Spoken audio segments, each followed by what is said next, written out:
ang mga Abu Sayyaf, kanino naglilingkod? Kay Allah naglilingkod o kay Satanas? Yung mga Muslim na Ay, hindi yan tanong, hindi yan tanong. Ang tanong, ang mga Abu Sayyaf ba naglilingkod kay Allah o kay Satanas? Sumasamba sila kay Allah.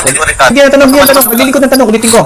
Ang mga Abu Sayyaf ba naglilingkod sa Allah o naglilingkod sa kay Satanas? Depende sa kanila pag nililingkuran nila ang Allah. Saan na sila naglilingkod? Hindi ka sumasagot, hindi ka pa sumasagot. Hindi ka namili. Pili ka lang. Wait lang, ganito kasi yan. Huwag kang sumagot na hindi ayon sa tanong.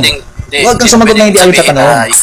Hindi kasi yes or no. Hindi nga yan ang tanong. Malabo. Ang tinatanong ko malinaw. Itong mga Abu Sayyaf na nagsasabing nagtataguyod daw sila ng jihad, kanino ba sila naglilingkod sa jihad nila? Ulitin ko ha. Makinig ka muna. Ikaw mo na yung makinig. Hindi ka sumasagot pa ngayon. Hindi ka pa sumasagot. Wala pang sagot. Dami mong mga tanong. Hindi ka pa sumasagot. Sayang yung oras. Yun nga, sasagutin ko. Itong tanong mo, sagutin mo to. O, balik ka sa tanong. Ito ha, ang tanong ha.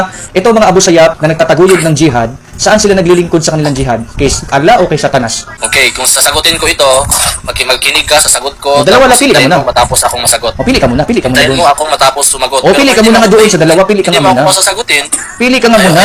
Niipit ka na yung dudut. Hindi kasi yan pagpipili kasi, James. Hindi pwede sumagot ka ng malabo. Hindi pwede sumagot ka ng wala doon sa tinatanong. Yun nga, sasagot na nga ako. O, ito mga Abu Sayyaf na nagtataguyod ng jihad, saan sila naglilingkod sa kanilang jihad? Naglilingkod ba sila ng jihad? Naglilingkod ba sila ng jihad sa kay Allah o naglilingkod sila sa jihad sa kay Satanas? Okay, sasagot ako, James. Pwede ba akong bigyan ng oras, Torrens? Pero pili ka muna. Hindi, kung categorical kasi, kailangan ko mag-explain, di ba? O, categorical muna, tapos explain. Ano muna? Categorical muna bago explain. Dapat professional tayo dito, James. Professional ka rin, pili ka rin ng sagot. Professional ka rin, pumili ka ng sagot. Answering Islam. Sige, ano yung tanong mo? Sasagutin kita, Torrens, bigyan mo ko. Pag hindi ka sasagot ng pagpipilian, tumatakas ka. Itong tanong, itong mga Abu Sayyaf. Ano ba ibig sabihin ng Abdul, makinig ka muna, Abdul. Kailangan ko ma-explain dyan. Makinig ka muna. Ito na nga. Sige, makinig ka kasi ang gulo mo eh. Itong mga Abu Sayyaf na nagtataguyod ng jihad, saan ba sila naglilingkod sa kanilang jihad?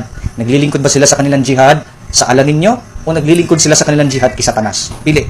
Okay, so sasagot ako. Mute mo na si James Torrens. 3 minutes, bigyan mo ako 3 minutes.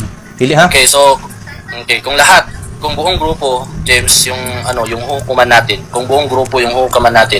hindi natin alam kung ano ang kanilang intensyon, kung bakit hindi yan ang tanong. Okay ba, sisingitan ko yan. Pero sa pananampalataya, hindi yan ang tanong. sasagot ako, Torrens. Paano to? Hindi yan ang tanong. Sasagot ako. Bakit hindi ako sasagutin? Hindi ka sumagot. Hindi natin alam. Hindi ka sumagot. Wala kang sagot. Hindi ka sumagot. Wala kang alam. Hindi kasi yan yung Allah. Yan ang problema sa kanila. Nagsisinungaling. Balik 3 minutes.